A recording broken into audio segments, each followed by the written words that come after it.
Bueno, hoy nos encontramos en la segunda clase del módulo 2, en el cual vamos a hablar de la historicidad de los derechos de las personas mayores. Hoy vamos a hacer un recorrido respecto a los derechos universales, la Convención Interamericana sobre la protección de los derechos humanos de las personas mayores y cuál es la normativa vigente en la provincia de Río Negro. Bien, bueno, un saludo para todos. Antes de empezar la parte específica de las normas que acaba de citar Ivana, vamos a hacer un pequeño recorrido por algunos conceptos que están involucrados en esas normas y sobre todo con la cuestión general de los instrumentos de derechos humanos con que existen y a los cuales nuestro país está adherido, ¿sí? Que muchos tienen que ver con un esquema, con una estructura de normativa en relación a los derechos humanos. Así que vamos a hacer un pequeño recorrido por eso y vamos a repasar algunos conceptos que después impactan en la convención que refiere específicamente a la temática de adultos mayores. Seguramente al final de ese pequeño recorrido van a poder ver el hilo conductor de los conceptos que pretendemos repasar en este espacio. Inicialmente vamos a decir que existe lo que se conoce como el derecho internacional de los derechos humanos, que comprende una serie de instrumentos internacionales a los cuales los estados parte de la Organización de Naciones Unidas adhieren en mayor o menor medida. En nuestro país concretamente hay una adhesión bastante general a ese bloque de instrumentos de derechos humanos y en nuestro caso nosotros tenemos como norma de base la Constitución Nacional y la Constitución más la incorporación de estos instrumentos internacionales conforman lo que conocemos como el bloque constitucional convencional. Esto como regla general y es normativa de alcance para toda la población. Dentro de ese esquema se inscribe la Convención Interamericana sobre la protección de los derechos de las personas mayores. Entonces, lo que queremos dejar en claro es que la Convención no es un instrumento aislado, sino que forma parte de todo un esquema de instrumentos de derechos humanos a los cuales nuestro país está adherido. Dentro de ese esquema, estos instrumentos internacionales obligan a los estados que adhieren a ellos a instrumentar normas internas para una regulación más específica acerca de los derechos consagrados en estos instrumentos. En nuestro caso particular, en nuestro país, existe una legislación nacional y una legislación provincial que adhiere, o mejor dicho, es concordante con este esquema de derechos humanos. Y además existen algunos casos, y un poco la expectativa también de este espacio de capacitación es propender a que el derecho local también observe las pautas y los principios establecidos en estas normas generales. Hay algunos municipios que tienen normativa desarrollada y otros que no, que están en proceso de hacerlo, y la expectativa es que todos estos instrumentos que se den a nivel local observen estos principios y este reconocimiento de derechos y garantías y libertades que se establecen en estos marcos generales. ¿Cuál es el objetivo de este esquema general de derechos humanos que está reconocido en nuestra Constitución y en las convenciones a las que estamos adheridos? Básicamente es garantizar el reconocimiento, el goce y el ejercicio de los derechos humanos y de las libertades fundamentales en condiciones de igualdad, ¿sí? Y este bloque constitucional convencional, como cosa general, no establece especificidades, sino que es universal. Es decir, las personas somos sujetos, somos titulares de esos derechos por el solo hecho de ser personas, sin necesidad de que existan recortes por ningún tipo de condición o característica de las personas. En el caso nuestro, como estamos trabajando con la temática de adultos mayores, lo que cabe decir es que no es que exista un derecho para adultos mayores, sino que el derecho es general y es universal. Por lo tanto, los derechos humanos son para todas las personas por el solo hecho de ser personas. Ahora bien, ¿por qué, sin embargo, existen normas específicas, tanto instrumentos internacionales como normas nacionales, provinciales y locales o municipales?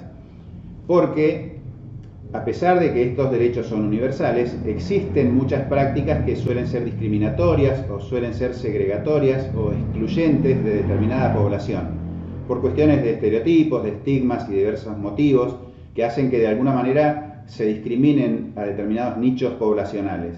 Entonces, los objetivos de las normas específicas, como puede ser la Convención para Adultos Mayores, tienen que ver sobre todo con erradicar y prevenir situaciones de discriminación, con la necesidad de compensar las desigualdades que se producen a nivel de sociedad y de equiparar las oportunidades en términos de ejercicio pleno de los derechos. En ese marco de expectativas de las normas específicas, el Estado aparece como el garante necesario para que estas situaciones se den de esta manera, que los derechos sean realmente universales. Entonces, el Estado, a través de medidas de acción positiva, que es un enunciado que aparece en casi todos los instrumentos internacionales, que podríamos traducir nosotros en un terreno más local, como políticas públicas, es lo que se busca en el sentido de decir, propiciar políticas que observen todo este marco de derechos y garantías de los instrumentos internacionales. El Estado es el garante de que esto sea así. ¿Cuáles son las notas distintivas de este esquema general de derechos humanos al que hacemos referencia? Bueno, primero, considerar a la persona sujeto de derecho. Esto universalmente por el solo hecho de ser persona. Por otro lado, propiciar el cumplimiento del principio de autonomía y de vida independiente, ¿sí? Pensar las políticas para que sean centradas en la persona y no en intereses sectoriales o en las prácticas particulares de determinadas áreas gubernamentales, sino que sean centradas en las necesidades de las personas. Y procurar también que esas políticas observen una nota de interseccionalidad y una nota de intersectorialidad. ¿Qué quiere decir esto? Que los temas que atraviesan a las personas no son compartimentos estancos, sino que confluyen en la vida de las personas. Cuando hablamos de interseccionalidad, nos referimos a que la cuestión de adultos mayores bien puede considerarse interseccional con cuestiones de discapacidad, con cuestiones de género, con cuestiones de pobreza. Entonces, todas estas cuestiones confluyen en la vida de una persona y consideramos que no deben ser tratadas de manera estanca, sino que deben ser integrales e intersectoriales las intervenciones que se llevan a cabo desde el Estado. Dicho esto, como cosa general y habiendo justificado el porqué de la existencia de normas específicas para determinados sectores de la población, ahora vamos a recorrer una línea de conceptos que atraviesan a todas las personas y que son muy aplicables en el caso de la población de adultos mayores. Vamos a empezar hablando de diversidad. En la información que nosotros les vamos a transmitir, además de esta clase, va a ir acompañado un material escrito y este PowerPoint que nosotros vamos a compartir, que estamos utilizando ahora para guiar nuestra presentación, en donde está plasmado todo esto que vamos a ir analizando brevemente. En principio vamos a hablar del concepto de diversidad. La diversidad como fenómeno natural que refiere a, digamos, la gran cantidad de cosas diferentes que existen en la naturaleza. Nosotros, en el PowerPoint que les vamos a proporcionar, aparecen dos definiciones del concepto de diversidad que refieren a esto, a la definición del concepto en términos de diccionario, ¿sí? Hemos utilizado el diccionario de la Real Academia y la herramienta Google que todos conocemos para sacar de ahí dos definiciones de la palabra diversidad. Después la vamos a asociar con el tema que a nosotros nos interesa. La diversidad, entonces, vista como un fenómeno presente en la naturaleza en todas las cosas y en todos los sujetos, ya sea, o incluso en los seres vivientes de cualquier índole, digamos, dentro de los cuales se inscribe la persona humana también. ¿Dónde se observa diversidad? Como decía recién, bueno, en la naturaleza, en los objetos animados, como pueden ser las plantas, los animales, vemos una gran diversidad, ¿sí? También lo vemos en objetos inanimados, ponemos en el ejemplo la diversidad, por ejemplo, de los minerales, y también se observa diversidad en lo que es la humanidad, ¿sí? Las personas somos todas diferentes, por lo tanto, existe una gran diversidad en materia humana, ¿sí? Cuando avanzamos en este concepto, ya hablando más de diversidad humana, podemos ver que la diversidad se manifiesta en diferentes dimensiones de la persona. Por ejemplo, existe la diversidad cultural, la diversidad étnica, la diversidad sexual, la diversidad religiosa, la lingüística, que son dimensiones en las cuales nuestra humanidad es diversa, presenta diferencias en todo sentido, aún a nivel personal, es decir, todos somos diferentes, ¿sí? Algunas de estas dimensiones de la diversidad se pueden considerar grupales, por decirlo así, incluso algunas son individuales. Dentro de ese esquema de posibles dimensiones de la diversidad humana, hay una en particular a la que nos vamos a referir para ir entrando en el tema de la población de adultos mayores, que es la diversidad funcional, ¿sí? Que tiene que ver con las diferentes maneras de funcionar que tenemos las personas. Como se sabe, como somos todas las personas diferentes, todas tenemos determinadas características físicas, psíquicas y diferentes formas de relacionarnos con nuestros entornos inmediatos y con los más lejanos, con nuestra familia, con nuestras relaciones inmediatas y con la sociedad en general, con nuestra comunidad, ¿sí? Entonces, esa forma de relacionarse y esa forma y esas características que tenemos cada individuo constituyen lo que se conoce como la diversidad funcional, que es la forma diferente de funcionar que tenemos las personas en cuanto a las actividades de la vida diaria, a cómo nos desempeñamos, ¿sí? La diversidad funcional es un hecho o característica que es presente en la sociedad, ¿sí? Abarca a todos los miembros de la sociedad por igual, porque todos funcionamos de manera diferente. Se basa en la existencia de personas con capacidades y funcionalidades de diversa índole, ¿sí? Con características biológicas, psicológicas, sociales, con niveles de funcionamiento, con niveles de autonomía. Es decir, toda esa conformación nos hace individuos únicos y por lo tanto hace que funcionemos cada uno de nosotros de manera diferente.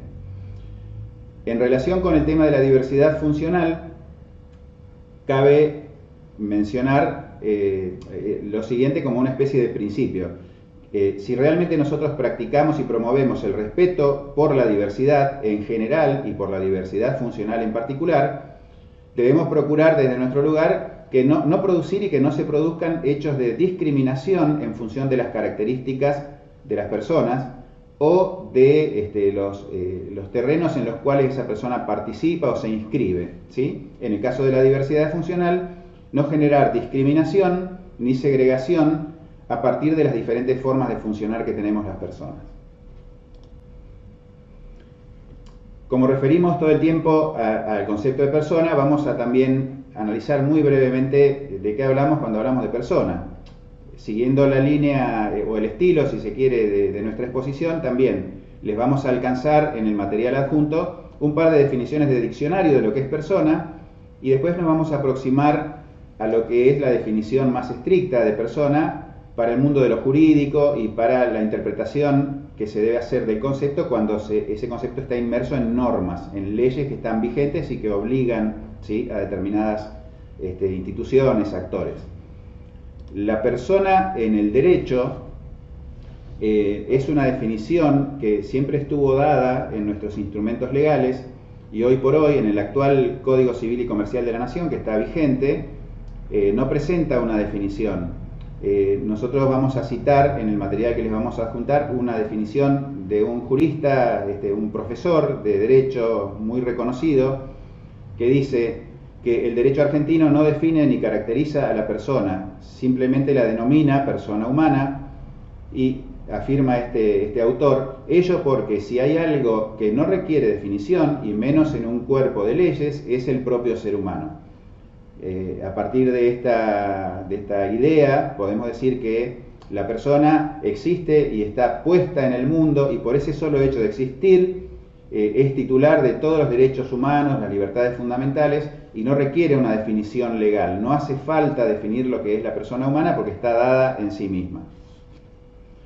Bien, sin embargo, cuando desde el Estado o desde las instituciones o incluso desde la sociedad en general hacemos algún tipo de intervención o tenemos algún abordaje o tenemos alguna acción que involucra a personas, históricamente se ha tendido a tener una consideración parcial de la persona humana en función de los intereses sectoriales de ese actor o de ese efector que tiene actuación para con personas.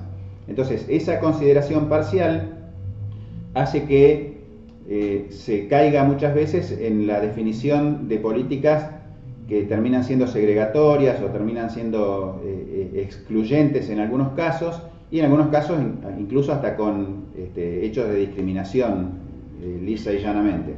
La consideración de la persona, por ejemplo, desde la política social, siempre se ha denominado a la persona beneficiario. En el mundo de lo educativo a la persona se la denomina estudiante. En el mundo de la política la persona es considerada como elector. En el mundo de lo estatal o incluso de lo jurídico, de lo judicial, a la persona se la denomina administrado. En el mundo legal se le llama representado. En el mundo de la salud se le llama paciente. En el mundo comercial o de mercado se le llama cliente. Y así hemos puesto varios ejemplos de consideraciones parciales que históricamente suelen tenerse de las personas. En oposición a esto, lo que las normas internacionales plantean y obligan, y lo que se propone en este espacio para pensar y reflexionar al respecto, es una consideración integral de la persona. Avanzar hacia un cambio en donde, si realmente reconocemos a la persona como sujeto de derecho, debemos hacer una consideración integral de esa persona, dejando de lado esta parcialidad que presenta a la persona como si fuera una especie de rompecabezas en donde en función de cada interés o cada necesidad en particular amerita un tratamiento. Nosotros consideramos que, y las normas internacionales así lo imponen, que debe haber una consideración integral de la persona. ¿Qué sería, digamos, desmenuzar un poco el concepto de integral? Bueno, las personas somos seres biológicos, psicológicos, sociales, y además interactuamos con un entorno que podríamos llamar ecológico, en donde el entorno natural y el entorno fabricado, entre comillas, por el hombre, le presentan a la persona determinadas barreras o facilitadores que pueden promover o complicar su desempeño. Entonces, si nosotros pensamos en políticas públicas o en acciones institucionales o incluso en acciones individuales respecto de personas, será mejor si consideramos a la persona en su integralidad para que las medidas que se tomen respecto a un determinado grupo de población tengan mejores efectos. Las personas son un trayecto de vida, son portadores, por decirlo así, de unas determinadas capacidades, además tienen un entorno más o menos cercano o lejano, inmediatamente la familia, más cerca la comunidad, su ciudad, su barrio, después la sociedad en su conjunto, y por último el ambiente en el cual se desempeñan. Entonces, si nosotros tenemos en cuenta todas estas dimensiones cuando consideramos acciones, políticas, programas, propuestas que involucran y que impactan sobre la vida de personas, serán mejores seguramente si consideramos a la persona en su integralidad.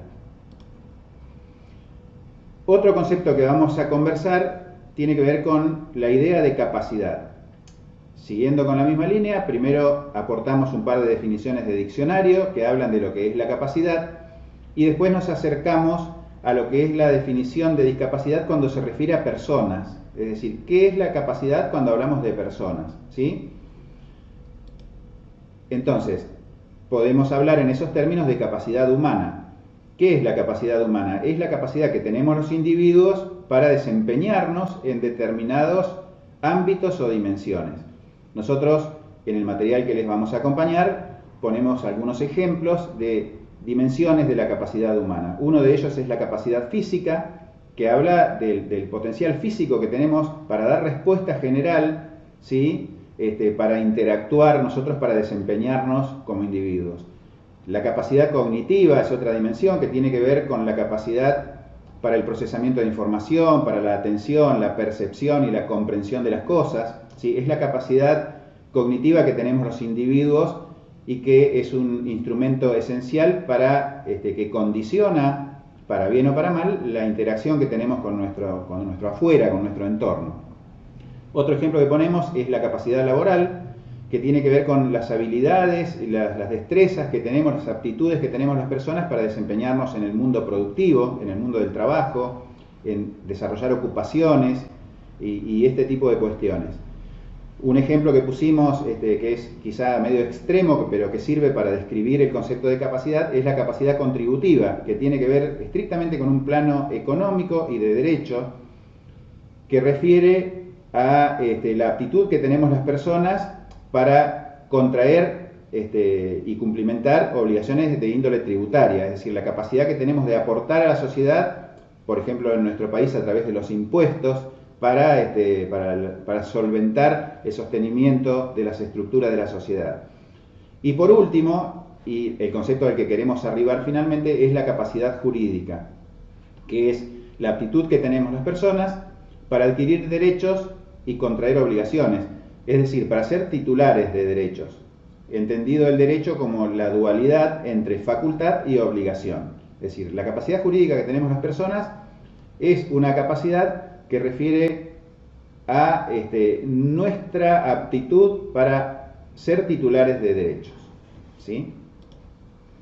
Entonces, una definición sencilla que podemos dar dice: la capacidad jurídica es la aptitud de la persona para tener y ejercer derechos.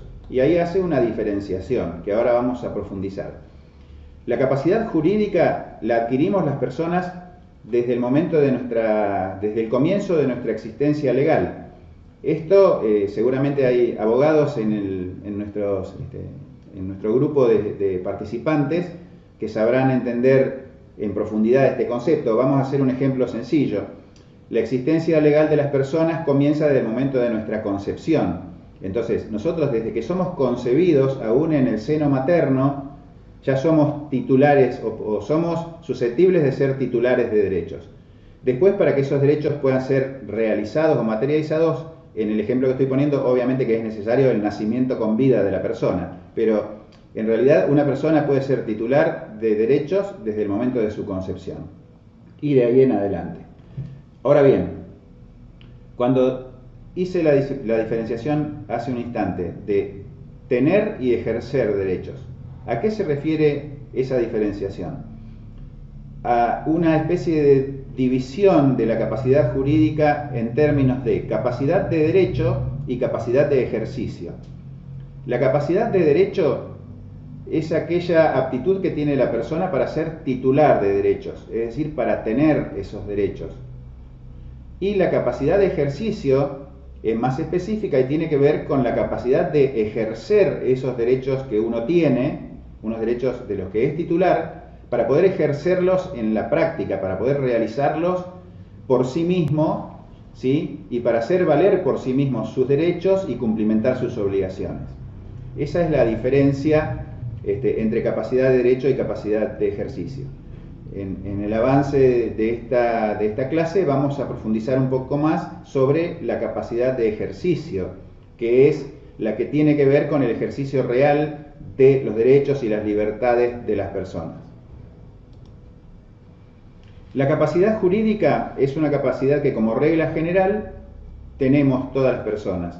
Y la capacidad de ejercicio en el mundo de lo jurídico es una capacidad que como regla la tenemos en plenitud todas las personas desde el momento de nuestro nacimiento, pero lo cierto es que con algunos condicionantes que tienen que ver con el trayecto de vida y tienen que ver también después con las características de cada persona. Entonces, la capacidad de ejercicio puede ser plena, que es la regla general, o puede en algunos casos ser limitada, en términos de que alguna capacidad jurídica de la persona puede ser limitada, y en algunos casos la capacidad jurídica puede ser suprimida. Como nosotros dimos como contexto general para esta clase la vigencia del esquema convencional constitucional de derechos humanos, cabe destacar que todas las herramientas o instrumentos o institutos jurídicos que tienen que ver con la supresión de la discapacidad están prohibidos por todo el marco normativo internacional de derechos humanos.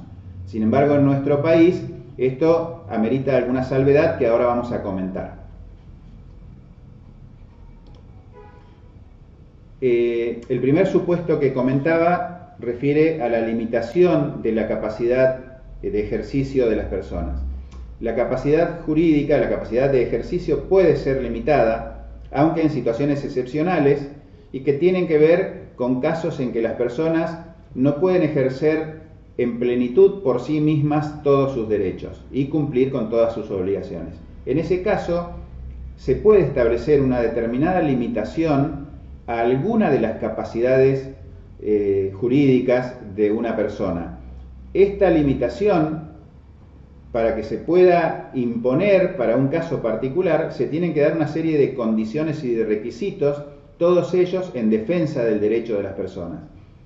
El requisito principal es que en ningún momento se debe sustituir la voluntad de la persona. La persona siempre tiene, como regla general, la capacidad para ejercer por sí sus propios derechos, tomar sus propias decisiones y de disponer por sí misma de su propia vida, de su cuerpo y de sus bienes, de su patrimonio. Sin embargo, en algunos casos, algunas personas no están en condiciones de poder ejercer en plenitud y de manera plenamente autónoma estos derechos. Entonces, en defensa de los propios intereses de la persona, se puede imponer una limitación en alguna de esas capacidades. Esta limitación la puede imponer solamente un juez en un proceso judicial, cumpliendo con todas las pautas que se deben observar en un debido proceso para que finalmente se pueda determinar que se puede restringir el ejercicio de alguna capacidad por parte de alguna persona. Las características y los requisitos y las condiciones que se deben dar para que se pueda restringir una capacidad determinada de una persona están descritos en el material que nosotros les vamos a alcanzar, y después en los trabajos prácticos que vamos a realizar vamos a pedir seguramente alguna referencia acerca de estos procesos de restricción de capacidad. El otro supuesto es el de la capacidad suprimida, es decir, cuando se declara a una persona incapaz, ¿sí? Se declara una declaración de incapacidad jurídica. Es un supuesto excepcionalísimo, de hecho prohibido por las normas internacionales de derechos humanos, y que sin embargo en nuestro país todavía es una facultad que se conserva para los jueces, que pueden imponer en situaciones excepcionalísimas una declaración de incapacidad. Es el viejo formato que todos debemos conocer, en el cual a una persona se le declaraba incapaz y se le designaba un curador que oficiaba ya no de ayuda o de apoyo o de soporte para la toma de decisiones de la persona, sino que directamente decidía por la persona que había sido declarada incapaz. Esto en el mundo de lo jurídico se llama sustitución de la voluntad, es decir, la persona declarada incapaz no puede ejercer su voluntad, sino que lo tiene que hacer a través de un otro que oficia como representante y que ha sido denominado en el viejo instituto como curador.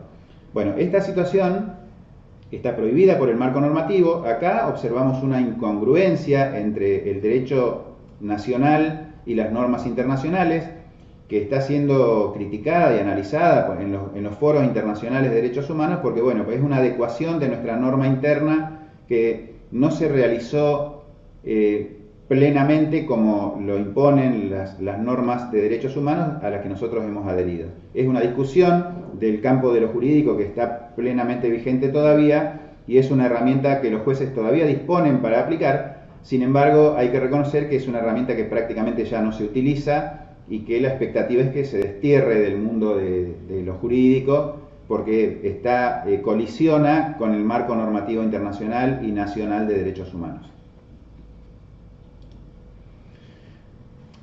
En el marco de la restricción de alguna determinada capacidad para una persona, para un caso particular, mencioné en mi alocución previa el concepto de apoyo.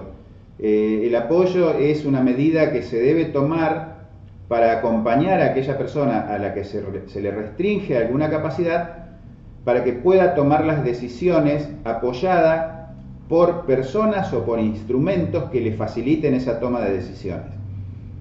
cuando se declara una restricción en una capacidad, no se le quita la facultad de decidir a la persona. Lo que se hace es acompañar la decisión con un sistema de apoyos que garantice que las decisiones que tome la persona no sean en desmedro de sus propios intereses o le generen un impacto negativo en su vida o en su patrimonio, ¿sí? Es decir, es en cuidado, en resguardo de los intereses de la persona. Entonces, en el marco de esta idea de que una persona que tiene restringida una determinada capacidad necesita de apoyos para tomar decisiones, es que aparece el concepto del apoyo para el ejercicio de la capacidad jurídica. Los apoyos es un concepto también jurídico que está establecido en muchas normas, específicamente en la Convención sobre los Derechos de las Personas con Discapacidad, pero que aplica, por ser parte de un bloque convencional constitucional, a toda aquella persona que por alguna razón ha tenido que ser sometida a un proceso de capacidad y un juez ha determinado que determinada capacidad se la tiene que restringir por su propio resguardo. En ese caso, el juez, además de tener la facultad de restringir una determinada capacidad, también tiene la obligación de designar apoyos para que esa capacidad no le impida a la persona ejercer sus derechos. Entonces, los apoyos vienen a contribuir para que la persona pueda realizar igual sus derechos a pesar de tener restringida alguna determinada capacidad. Los tipos de apoyos que se pueden dar tienen una clara diferenciación, se pueden categorizar en dos grandes categorías. Uno son aquellos apoyos formales que son designados en un proceso judicial y que tienden a esto, a acompañar a la persona en la toma de decisiones. Esta toma de decisiones cuando refiere a actos jurídicos que tienen un cierto peso en lo que es la vida de la persona. Por ejemplo, una persona que tiene alguna restricción en su capacidad para enajenar sus propios bienes, para venderlos, por ejemplo, digamos, lo que se busca es que tenga un apoyo para que pueda decidir con ayuda si realmente le conviene o no le conviene, por ejemplo, enajenar sus bienes. Se trata de un apoyo de índole civil, ¿sí? Porque está inscrito dentro del marco de lo que es digamos, la legislación en materia civil, en donde la persona que toma una decisión que afecta a su vida y a su patrimonio, si tiene algún tipo de restricción a su capacidad, amerita la presencia de un apoyo para que igual pueda ejercer sus derechos. Y otro tipo de apoyos, la otra gran categoría, son apoyos informales que no necesariamente tienen que ser otorgados en un proceso judicial, pero que sí son muy importantes para el desempeño de la persona, que son aquellos llamados apoyos para la vida independiente, que tienen un carácter no civil como el anterior, sino más bien prestacional, que tiene que ver con acompañamientos que necesita la persona para el desempeño de sus actividades de la vida diaria, de su vida de relación, de su vida en comunidad. Se llaman apoyos para la vida independiente. Estas dos grandes categorías ameritan una diferenciación que después vamos a profundizar en el material que les vamos a acompañar. ¿Qué es el apoyo para la toma de decisiones? Es cualquier medida de carácter judicial o incluso puede ser extrajudicial que facilite a la persona que lo necesita, que le facilite la toma de decisiones para dirigir su persona, administrar sus bienes y celebrar actos jurídicos en general. Esta es una definición de manual, entre comillas, de lo que es el apoyo para la toma de decisiones. Es lo que nosotros decíamos apoyos formales que se dan en el marco en el mundo de lo civil, del derecho civil. Y el apoyo para la vida independiente refiere más, como decíamos antes, al acompañamiento que necesita la persona y los cuidados que puede necesitar para desempeñarse en su desempeño cotidiano, ¿sí? Puede tratarse de servicios de cuidado, de asistencia domiciliaria, incluyendo asistencia personal. Puede tratarse de elementos que le faciliten la movilidad personal, que puede ser, por ejemplo, asistencia de otras personas, asistencia de animales, como el caso de una persona con disminución visual o ceguera que puede necesitar de un perro guía, ¿sí? Tecnologías de apoyo, dispositivos técnicos, ayuda de diferente índole. También puede tratarse estos apoyos de herramientas que faciliten a la persona el acceso a la información y a la comunicación, ¿sí? en términos tecnológicos y también en términos de facilidad de acceso en materia económica, en materia de disponibilidad de recursos, ¿sí? Es decir, que haya mecanismos que le faciliten a la persona la comunicación y el acceso a la información. Después hay otra serie de apoyos más específicos que tienen que ver ya con características más individuales, porque cada caso en el cual a una persona se le restringe una capacidad, se debe analizar la naturaleza de los apoyos que necesita para poder ejercer plenamente igual sus derechos, aún con los apoyos que necesite. Una cosa que sí conviene destacar es que, si bien es cierto que este concepto de apoyo se divide en dos grandes categorías, lo cierto es que estas categorías confluyen en la vida de una persona. Una persona puede necesitar un apoyo para toma de decisiones importantes, en términos de dirigir su vida o administrar sus bienes, pero también puede necesitar apoyos para su desempeño cotidiano, para su desarrollo de vida independiente, y en muchos casos esos apoyos pueden confluir. Por ejemplo, la persona que acompaña a una persona con alguna restricción de capacidad, que acompaña en la toma de decisiones, bien puede ser también la misma persona que además lo acompañe en cuidados para que desempeñe su vida diaria con la mayor autonomía posible. Muchas veces, si bien son dos conceptos, dos categorías separadas, en mucho confluyen, ¿sí? Por lo tanto, muchas veces los apoyos son el mismo dispositivo o la misma persona que puede cumplir ambas funciones.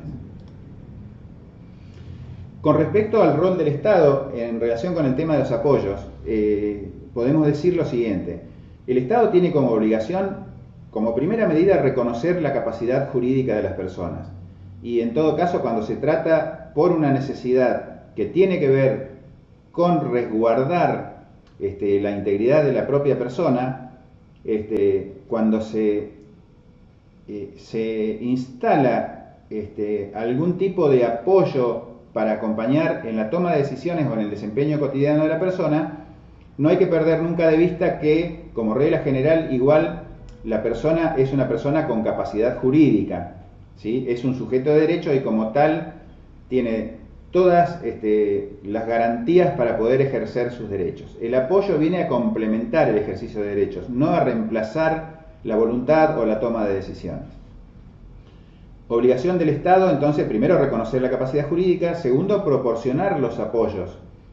Muchas veces los apoyos que necesita una persona para su desempeño y para su toma de decisiones se los puede procurar por sí misma y en otros casos no, por diferentes situaciones que pueden tener que ver, por ejemplo, con lo económico, pero no necesariamente.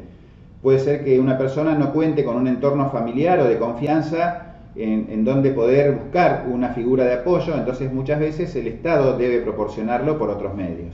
Entonces, como regla general, el Estado tiene la obligación de proporcionar los apoyos necesarios o articular los mecanismos para que esos apoyos aparezcan y tengan su efecto. Y otra obligación del Estado, en particular del sistema judicial, es establecer medidas de salvaguardia, que también es un concepto que está asociado al concepto de apoyo. ¿Qué es la salvaguardia? Es la obligación que tiene el Estado de, cada vez que a una persona se le restringe el ejercicio de una capacidad, revisar esa decisión periódicamente y establecer mecanismos de control para que las figuras de apoyo que estén actuando en acompañamiento de la persona no excedan el marco de lo regulado por la declaración de capacidad o de restricción que recae sobre la persona. Es decir, las salvaguardias son medidas de seguridad o de garantía que el Estado debe poner en práctica acompañando a la figura de apoyo para que no se exceda en el ejercicio del apoyo, situación que puede redundar en un desmedro de los intereses de la persona, ¿sí? Todos estos conceptos después en el material de lectura que van a tener seguramente están más desarrollados y nosotros, Ivana y yo, vamos a estar en las clases de apoyo y en los foros dispuestos a profundizar sobre estas cuestiones. Ahora vamos a hablar de un último concepto en este recorrido que tiene que ver con la idea de la accesibilidad, en el sentido de que la accesibilidad es un concepto que vamos a desarrollar, pero que básicamente es una condición imprescindible para que las personas puedan ejercer sus derechos. Una persona, como ya vinimos diciendo desde el principio, es un miembro más que se inscribe en el universo de personas con diversidad funcional. Como persona es sujeto de derecho, por lo tanto es titular de derechos y obligaciones. También dentro de sus atributos la persona tiene una determinada capacidad, una capacidad general y en particular una capacidad jurídica, ¿sí? Y además, en los casos en que aquellas personas, por determinadas razones particulares, deba tener algún tipo de restricción a alguna de sus capacidades, debe ser apoyada por diferentes medidas que le permitan igual ser titular de esos derechos y poder ejercerlos. Entonces, toda esta línea de razonamiento termina en este concepto que es el de accesibilidad, porque la accesibilidad es una condición que debe garantizar que una persona en su trayecto no encuentre barreras en el entorno que le impidan ejercer sus derechos, a pesar de cumplimentar con todas estas otras cuestiones conceptuales, que es ser titular de derechos, ser sujeto de derechos, tener apoyos y todo lo demás, tener capacidad. Es decir, todas esas condiciones se pueden dar, pero si no existe un medio que es accesible o que es amigable para la persona, esto presenta una gran barrera en materia de ejercicio de derechos. Entonces, nosotros vamos a desarrollar brevemente el concepto de accesibilidad universal, que es una condición para que las personas puedan participar de manera activa y autónoma de la vida en sociedad, ejercer sus derechos y gozar de las garantías vigentes. ¿Qué es la accesibilidad universal? El concepto es muy interesante, tiene cierta complejidad y lo podemos después profundizar en nuestros foros o en nuestras clases presenciales que vamos a tener. Perdón, presenciales no, clases sincrónicas. La accesibilidad universal yo lo voy a leer al concepto porque es largo, pero es muy interesante después de reflexionar acerca de él. Se entiende por accesibilidad universal a la condición que deben cumplir los entornos, los procesos, los bienes, los productos, los servicios, los objetos, los instrumentos, las herramientas y los dispositivos, la enumeración es larga, ¿sí?, para ser comprensibles, utilizables y practicables por todas las personas en condiciones de seguridad y comodidad y de la forma más autónoma y natural posible. Esta definición, que es larga y que me permití leer de nuestra presentación que nos está acompañando, es una definición que se puede desagregar en muchos ítems o tópicos, pero que básicamente lo que nos dice es que todas estas dimensiones, procesos, bienes, productos, servicios, deben ser fáciles de usar, amigables, para que las personas, independientemente de sus características personales, puedan utilizarlas, ¿sí? O sea, podamos ejercer nuestros derechos sin barreras a la vista, independientemente de nuestras características individuales de cualquier índole. Y más en particular de nuestras características funcionales, ¿sí?, que es un poco lo que hablamos hoy en términos de la forma diferente de funcionar que tiene cada persona. El concepto de accesibilidad universal está regido por una serie por 7 principios que los voy a enumerar y después en el material que les acercamos está un poco más desarrollado. Estos principios son los bienes, servicios, dispositivos, productos, procesos y demás que antes mencionábamos deben observar el principio de uso equitativo, el principio de flexibilidad en su uso, el principio de uso simple e intuitivo, el principio de percepción en términos de percepción de la información, que sea perceptible, que sea comprensible, que sea entendible y asimilable la información, el principio de tolerancia de errores, el principio del menor esfuerzo físico posible, el principio de tamaño y espacio para aproximación y uso. Estos principios, que se pueden profundizar sobre ellos, en su conjunto refieren a que todos los procesos, dispositivos, incluso políticas que pensemos y que desarrollemos, cuanto más se acerquen a la concreción de estos principios, van a ser más accesibles y van a ser más aprovechables disfrutable, si cabe el término, por la mayoría de las personas posible.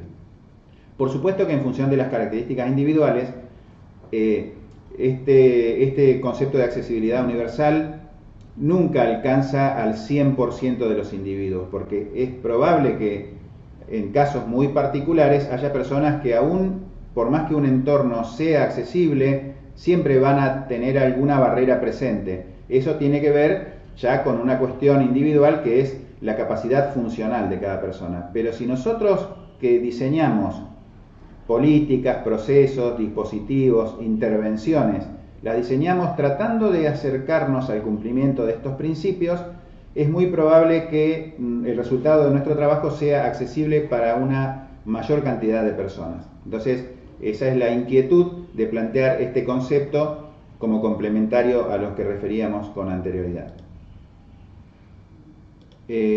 Nosotros, en términos de accesibilidad, podemos también plantear el concepto a partir de en qué dimensiones se manifiesta o se observa la presencia o la ausencia de accesibilidad. En ese sentido podemos decir, o podemos hablar de accesibilidad al medio físico, accesibilidad a la tecnología, accesibilidad al transporte, accesibilidad a la comunicación, accesibilidad a la información y accesibilidad a los servicios. Sobre todo esto se puede ejemplificar, aunque algunos de las dimensiones planteadas por sí solas nos definen de qué estamos hablando. El acceso al medio físico, ¿dónde vemos barreras en cuanto al acceso al medio físico? Bueno, cuando una persona no puede transitar por las calles de su ciudad porque tiene obstáculos, la rampa es el clásico medio de accesibilidad urbana, pero no es el único, hay muchos.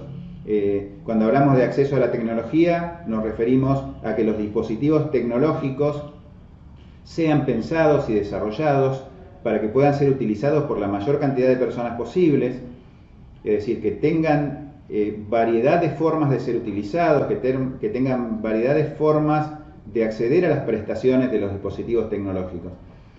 Un ejemplo de la dimensión de la accesibilidad a la comunicación tiene que ver, por ejemplo, con los diferentes formatos de comunicación existentes. Por ejemplo, la utilización de material que sea comprensible para aquellas personas que tienen alguna disminución funcional en términos cognitivos, o que sea accesible por un sentido o por otro, en función de que una persona pueda tener una disminución auditiva o una disminución visual. Un ejemplo de accesibilidad en términos de comunicación tiene que ver con esto, por ejemplo, con la lengua de señas, que es un lenguaje alternativo al lenguaje oral que nosotros tenemos como estandarizado y sin embargo no alcanza a todas las personas. La accesibilidad de transporte refiere a que los transportes públicos sean de fácil acceso para todas las personas independientemente de sus características funcionales. Si se quiere, esta dimensión de acceso al transporte se asocia mucho a la accesibilidad al medio físico, ¿sí? Podríamos decir que estamos hablando casi de lo mismo, sin embargo el transporte amerita una diferenciación por algunas cuestiones particulares que tienen que ver con el uso del transporte público. Y la accesibilidad a los servicios es un ejemplo que puede quizá aparecer como un poco más abstracto. Yo voy a poner un ejemplo para ilustrarlo. Cuando nos referimos a servicios, el ejemplo clásico es el servicio que necesitamos, la garantía que necesitamos las personas de tener acceso al servicio de justicia, ¿sí? Cuando nosotros formamos parte de un proceso judicial en cualquier carácter, sea como testigo, como imputado en una causa, cualquier carácter en el cual nosotros seamos parte de un proceso judicial, a nosotros el sistema judicial nos tiene que garantizar unas condiciones de accesibilidad que nos permitan comprender y recibir claramente la información dentro de ese proceso, porque las medidas que se tomen en ese proceso probablemente impacten muy fuerte en nuestra persona.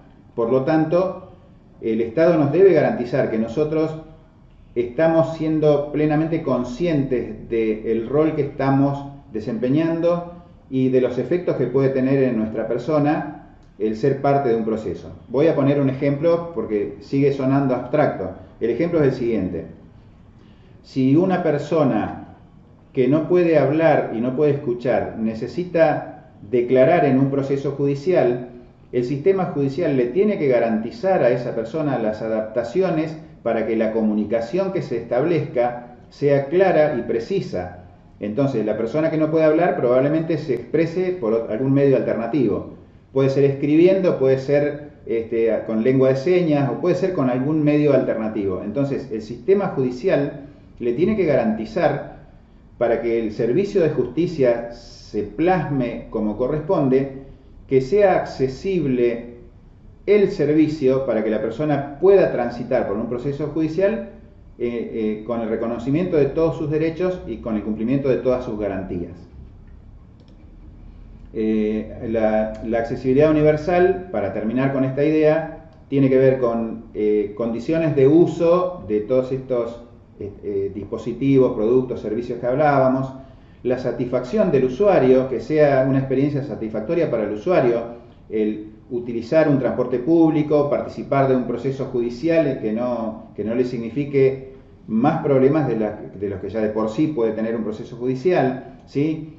La accesibilidad en términos de que pueda ser utilizado por la mayor cantidad de personas posibles, todos estos productos, servicios, dispositivos que estábamos antes mencionando. Bueno, esto es un poco un recorrido bastante breve por una serie de conceptos que son de índole general y que si son aplicables seguramente benefician al conjunto de la población, no específicamente a una población. Aunque cuando se trata de determinadas poblaciones específicas, muchas veces es muy necesario tener en cuenta todos estos conceptos que estuvimos viendo. Si los asociamos con la temática de adultos mayores y con la población de adultos mayores a la que nosotros estamos refiriéndonos en este curso, ustedes notarán que esto tiene un hilo conductor, este desarrollo de conceptos que estuvimos viendo, y todos son perfectamente asociables a la vida de una persona que transita por este rango de edad, que es adulto mayor. Porque es muy habitual que una persona, un adulto mayor, esté transitando un proceso de capacidad o que requiera determinados apoyos para su desempeño en la vida diaria, o que necesite de cuidados, o que necesite de tecnologías o dispositivos. Nunca tenemos que perder de vista que la población de adultos mayores, como sujeto de derecho, forma parte del universo de personas que son titulares de derechos y garantías que establecen las normas internacionales de derechos humanos. Entonces, queríamos recorrer estos conceptos que son generales para que ustedes después los puedan asociar a las políticas, a las propuestas, proyectos y desarrollos de trabajo e intervenciones que desarrollemos en nuestros ámbitos particulares que involucran a la población de adultos mayores, para que nos podamos acercar al cumplimiento de todas estas pautas que estuvimos conversando. La idea es reflexionar respecto a estos conceptos y poder asociarlos después a nuestras prácticas institucionales y también individuales. Cerrando con esto, la voy a dejar a Ivana, que va a continuar ya con la parte más específica de nuestra convención y de nuestra ley provincial de adultos mayores, que es un material muy rico y que si ustedes lo analizan van a ver que se ven plasmados en gran medida todos estos conceptos que estuvimos repasando. Bien, gracias David. Bueno, para poder hablar de la Convención Interamericana sobre la protección de los derechos humanos de las personas mayores, tenemos que hablar del avance en materia normativa, internacional, los distintos cambios de paradigma de abordaje, y vamos a hablar de 3 momentos. Brevemente, uno va a ser en el año 1982, cuando se da la primera Asamblea Mundial sobre Envejecimiento, donde se adopta el Plan de Acción Internacional de Viena sobre envejecimiento. Aquí se da un gran avance colocando a la vejez en la agenda internacional. Un segundo momento va a ser en el año 2002, cuando se da la segunda Asamblea Mundial sobre Envejecimiento. Allí se presenta la declaración política y el Plan de Acción Internacional de Madrid sobre envejecimiento, y aquí surge el eje de la dignidad de envejecer. Aquí lo que se va a dar es un rol activo del Estado, dando prioridad en materia de los derechos de las personas mayores. Y como tercer momento, aquí nos vamos a encontrar en el año 2015 con la sanción de la Convención Interamericana, que va a tener por objetivo promover, proteger y asegurar el pleno goce y ejercicio de los derechos de las personas mayores, ¿no?, a fin de poder contribuir una plena inclusión, integración y participación en la sociedad. Cuando hablamos de la convención, nos referimos a un instrumento jurídicamente vinculante que lo que genera es la obligación para los estados. Es decir, los estados van a tener que generar distintas mesas, propuestas respecto a los derechos de las personas mayores. ¿Sí? Empezar a implementar políticas que tengan que ver con las personas mayores. Lo que establece la convención establece obligación, más allá de la protección y del respeto. Lo que exige es que se garantice y que se promuevan los derechos de las personas mayores, ¿sí? Hablando de la convención como perspectiva de derecho, la persona como sujeto de derecho, la convención ha sido el resultado y la lucha de muchos años a partir de propuesta por la región latinoamericana y caribeña, pensando en visibilizar a la persona como sujeto de derecho, que se pueda establecer los derechos civiles, sociales, culturales, económicos. Como paradigma, lo que establece como principio es la autonomía, la inclusión, la cultura del buen trato. Hablamos de tener una mirada positiva, ¿sí? Una mirada positiva y no estereotipada hacia el envejecimiento y la vejez, ¿sí? Y vamos a hacer hincapié, por ahí nos vamos a encontrar con la presentación del PowerPoint que se van a encontrar dentro de la plataforma, hacer una comparación de un antiguo paradigma con el nuevo paradigma, ¿sí? Nosotros hoy tenemos vigente el paradigma que coloca a las personas mayores como sujeto de derecho. Cuando hablamos de este antiguo paradigma, se refería a la geriatría, ¿no? Quizás más que nada hablamos de una política de asistencia asociada a la persona mayor, asociada con la enfermedad, con la dependencia.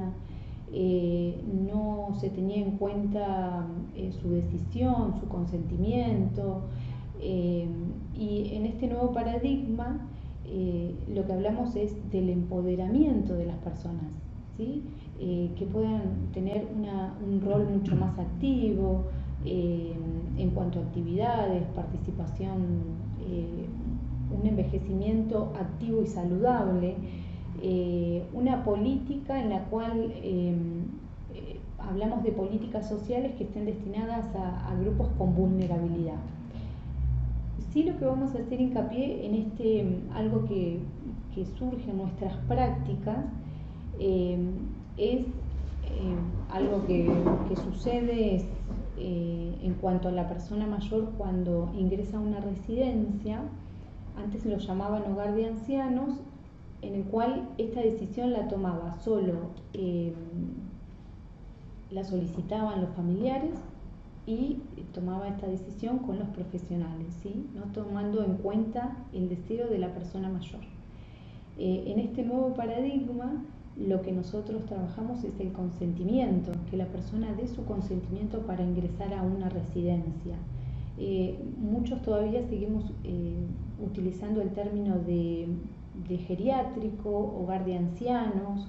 Hoy hablamos de una residencia de larga estadía para adultos mayores, ¿sí? Hablamos de cuestiones que tienen que ver en cuanto a las residencias, la normativa institucional. Antes era todo mucho más rígido, ¿no? Los adultos cumplían, ¿no?, con esto que proponía la institución: comer, acostarse, no habían actividades. Hoy lo que se propone es poder pensar en que los adultos puedan ser incluidos en actividades propuestas desde la institución y hacia afuera, ¿sí?, dentro de un marco institucional. Hablamos de la autonomía, ¿sí? Dentro de las residencias, esta autonomía no se daba, ¿no?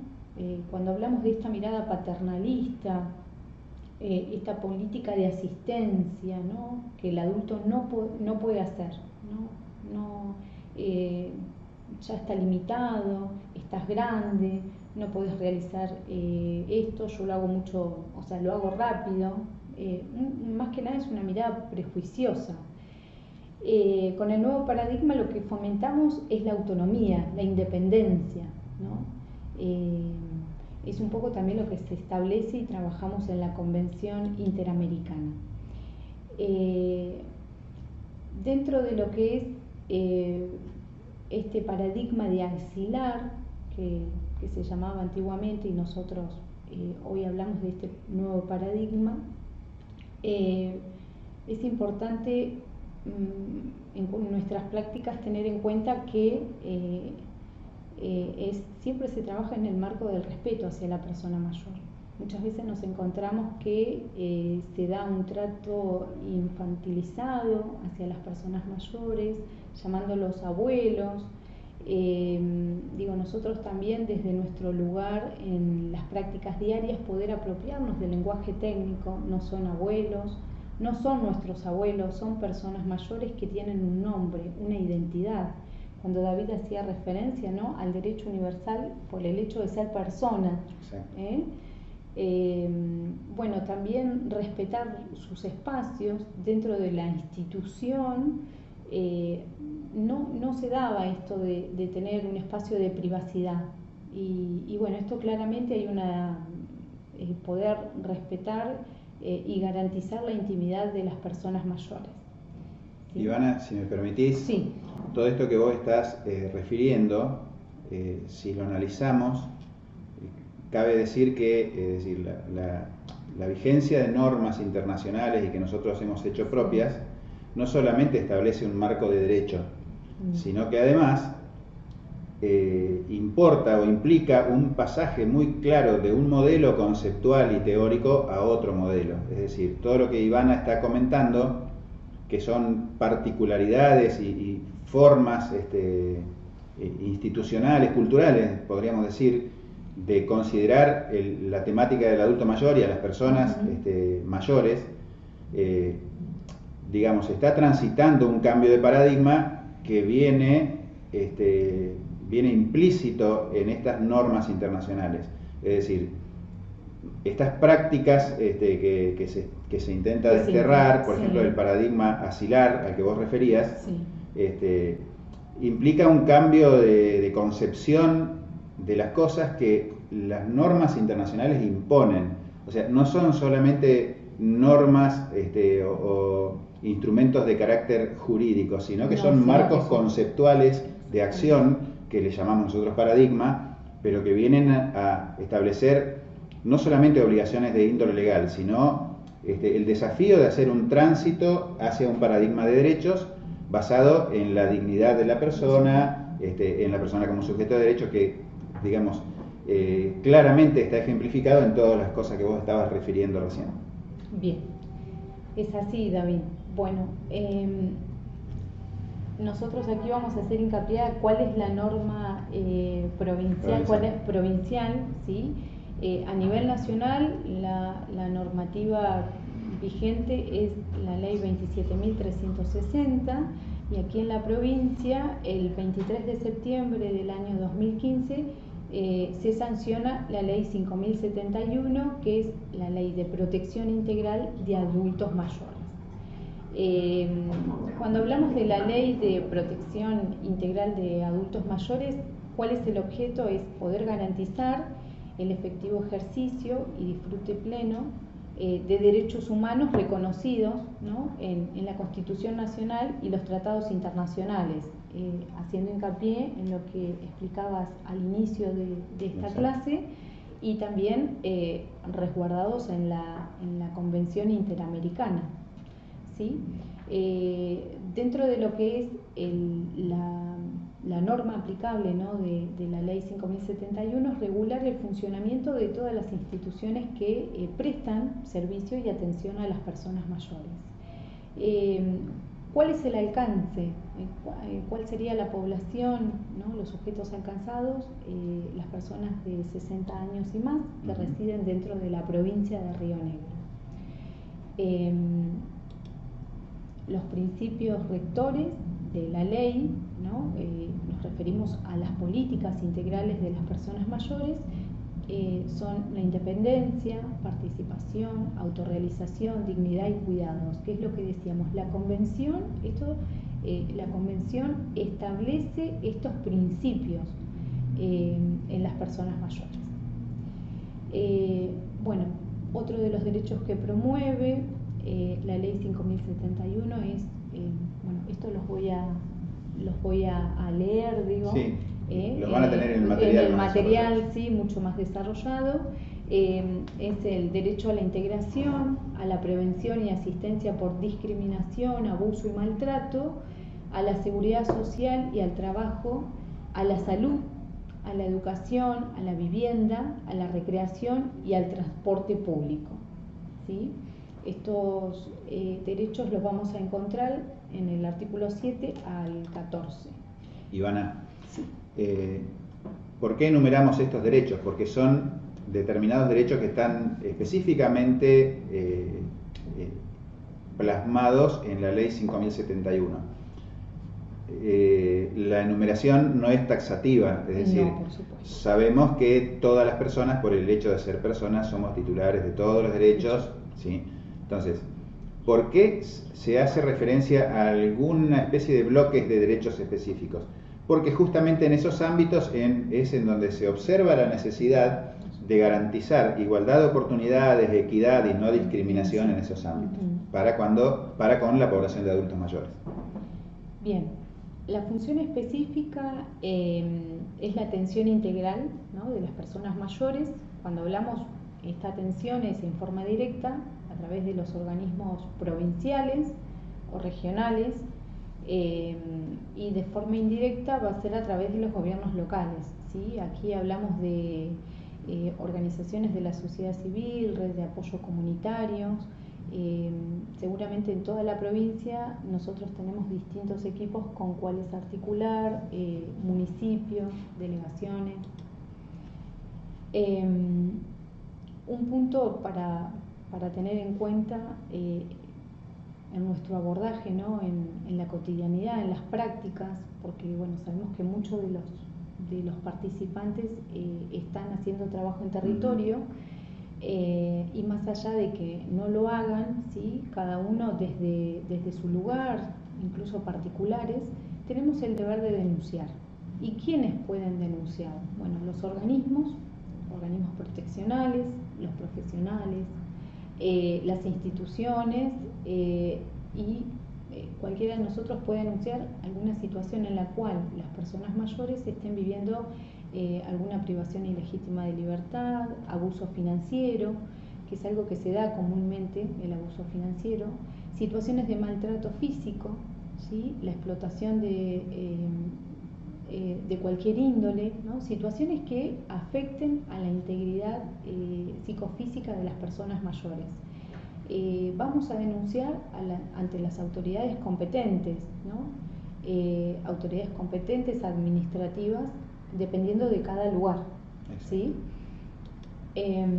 Bueno, ¿cuáles son los principios rectores de las políticas públicas en función de la Ley 5071? Es transversalizar, ¿no? Esto, estamos hablando de las políticas que hagan parte a la persona mayor, ¿no?, en los planes, programas, proyectos, mecanismos de trabajo del Estado. Una de las políticas que hoy tenemos vigente es la Ley 2885, que es el régimen del cuidador polivalente.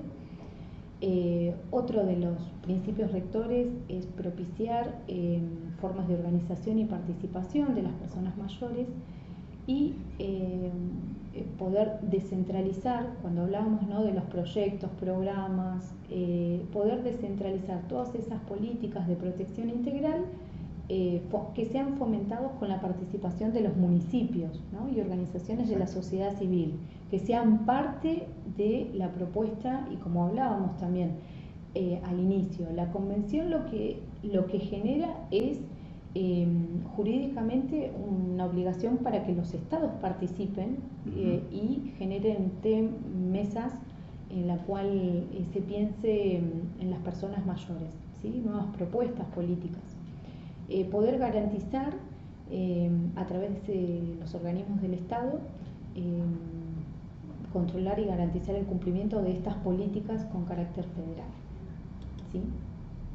La autoridad de aplicación es el Ministerio de Desarrollo Humano y Articulación Solidaria, a través de la Secretaría de Acompañamiento y Protección Social, que va a coordinar su tarea con los poderes del Estado rionegrino, organizaciones de la sociedad civil y otras áreas, como decíamos, con la participación de los municipios, delegaciones locales. El área de adultos mayores, en cuanto a su organización institucional, está conformado por los equipos técnicos. Nosotros contamos con el equipo técnico provincial y el equipo técnico zonal. Tenemos distintos equipos en Viedma, General Roca, San Carlos de Bariloche, Cipolletti, San Antonio, Sierra Grande y Chuelechuel. Dentro de esta organización institucional, le comentamos que en Viedma contamos con el equipo de guardia de adultos mayores, que es el único equipo que hoy está teniendo este dispositivo para poder abordar las situaciones de las personas mayores. Bueno, ha sido un recorrido sintético principalmente por la convención como marco general, como marco jurídico y como marco conceptual en relación a la temática de adultos mayores, y después en particular de nuestra ley, que digamos en coherencia con esta norma internacional, pero traída a un terreno más local, más provincial y más concreto, lo que hace es digamos, establecer pautas para que se dé el cumplimiento de estos principios que se ven plasmados en general en los tratados de derechos humanos y en nuestra Constitución Nacional, y en particular en la Convención para Adultos Mayores. La organización institucional de nuestra oferta pública provincial en materia de adultos mayores es la que acaba de comentar Ivana, que tiene digamos como premisa la articulación permanente con los actores locales. Lo que decíamos hoy es que, bueno, que si bien hay un marco jurídico que obliga al Estado y demás, en realidad esto no va a ocurrir si no es a través de prácticas en territorio, que se traduzcan en esto, en acciones concretas, en políticas públicas o en normas locales incluso. Sabemos que en nuestro grupo de participantes hay algunas personas que son concejales de determinados municipios, entonces también la instrumentación de normas a nivel local que sigan en línea con estos principios que se nos imponen desde el marco convencional constitucional. Es decir, en este marco es fundamental el rol de los gobiernos locales. Nosotros tenemos una organización institucional desde el ámbito de la Secretaría de Acompañamiento y Protección Social que por tratarse del órgano de aplicación de la Ley 5071, pero que no podría funcionar si no hay una articulación plena y permanente con los gobiernos locales. Por otra parte, nadie mejor que el gobierno local es conocedor de las situaciones particulares de cada localidad o de cada región. Por lo tanto, las políticas provinciales, si bien tienen que ser de acompañamiento y de medidas específicas, también cumplen un rol orientador, pero que descansa en las posibilidades de desarrollo de políticas a nivel local. ¿Sí? Para lo cual, digamos, los gobiernos locales como decimos vulgarmente, cada cual conoce su propio pueblo mejor que nadie, digamos. Entonces, como cosa general podemos decir que, digamos, si pensamos en un marco de políticas locales en concordancia con esta estructura provincial y con las normas internacionales que nos rigen, no debemos perder de vista, bueno, que cada localidad y cada región tiene condiciones socioeconómicas, tienen condiciones culturales, podríamos decir, particulares, tienen un potencial de desarrollo que es particular para cada localidad y tienen una base comunitaria que en mayor o menor medida puede contribuir al desarrollo de políticas participativas dentro de lo que es cada municipio, cada localidad de nuestra provincia. Como regla general, lo que podemos decir es que sería deseable que estas políticas que se desarrollan en el marco de lo local, primero, observen una adhesión a las normas provinciales, que puede ser una adhesión fáctica, puede ser de hecho, o incluso puede ser objetiva, puede haber normas o ordenanzas que adhieran a la legislación provincial, pero aun cuando estas ordenanzas no ocurrieran, igual tiene que haber una coordinación y una adhesión por lo menos a los principios que establecen las normas internacionales, nacionales y provinciales y por lo tanto locales también. Por otra parte, políticas locales que sean sustentables y que observen fuentes de financiamiento ciertas, de manera que después puedan ser realizables y no queden solamente en términos enunciativos.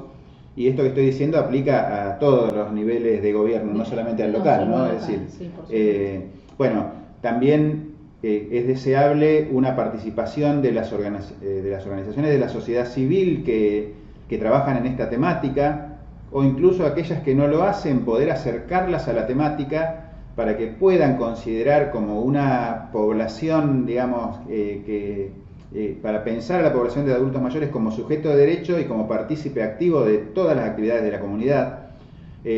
También pensar en términos de políticas innovadoras.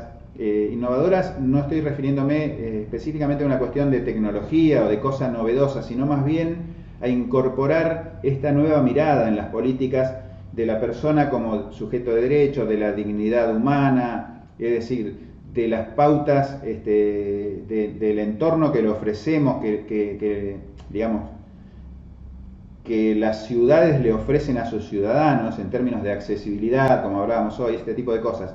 Pensar políticas innovadoras en esos aspectos, ¿sí?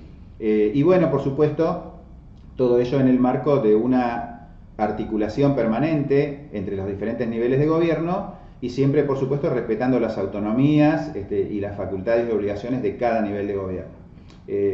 Entonces, cuando pensamos en el rol de los gobiernos locales, nosotros, digamos, entendemos la relevancia, la importancia, la centralidad del rol del gobierno local en los efectos que se buscan con la implementación de políticas en cualquier nivel de gobierno. Una cosa que creemos que no hay que perder de vista y que deberíamos intentar poner en práctica es, en términos de implementación, diseño y ejecución de planes, de políticas, de programas, de proyectos, de servicios,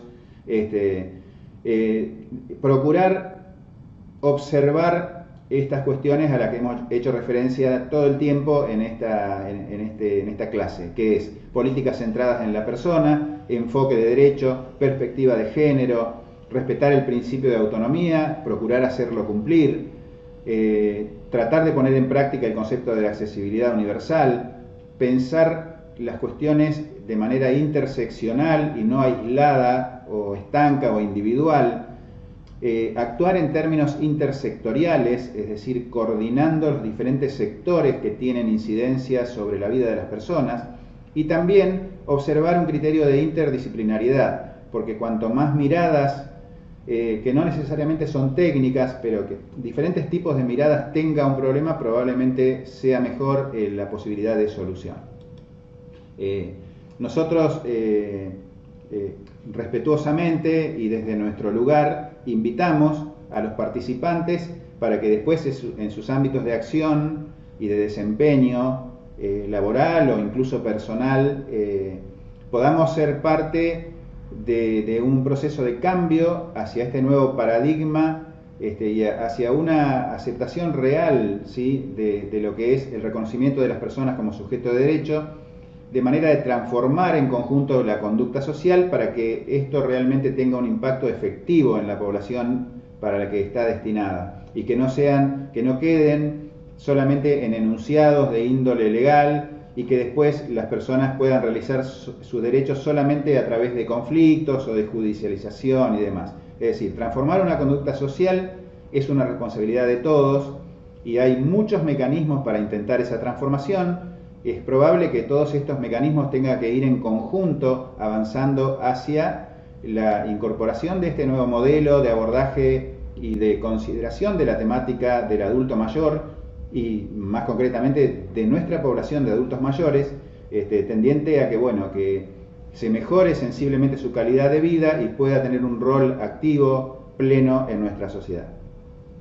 Sí, poder capacitar a la comunidad, ¿no? Cuando vos hablas de transformar la conducta social, poder capacitar a la comunidad en general, a los profesionales, a los líderes, ¿no? La importancia de poder conocer cuáles son los derechos de las personas mayores, las normativas vigentes, poder promover a través de las acciones e intervenciones, informar, ¿sí? Creo que aquí los medios de comunicación y publicación, cuando hablamos de informar, también dar a conocer no solo el trabajo que se puede proponer desde el gobierno local, sino que las personas mayores conozcan cuáles son sus derechos, ¿sí? Difundir. Creo que es importante que ellos estén informados. Incidir cuando de los distintos proyectos, poder monitorear, observar, analizar, opinando, concientizar, generar estos nuevos espacios de reflexión y participación, todo para poder transformar esta conducta social. ¿Sí?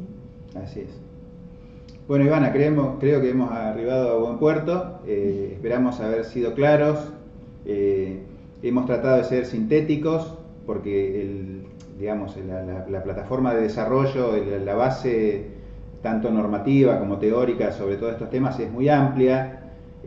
Nosotros vamos a acompañar esta clase con material de lectura, pero hemos querido enunciar, un poco siguiendo un hilo conductor que está basado en el adulto mayor como sujeto de derecho, todos estos conceptos que hemos desarrollado para, como decíamos recién, y para cerrar, para intentar un cambio, una transformación, no solamente porque es nuestra obligación como actores en un determinado ámbito o institución, sino ya como individuos, como miembros de la sociedad, para que realmente lo que nosotros esperamos para con nosotros mismos, que es que se nos respete como persona, que se respete nuestra dignidad, nuestras libertades y que podamos ejercer plenamente los derechos, esto sea así para todas las personas y que no haya determinadas poblaciones que sean objeto de discriminación o de determinados tipos de segregación o exclusión. Así que esperamos haber sido claros.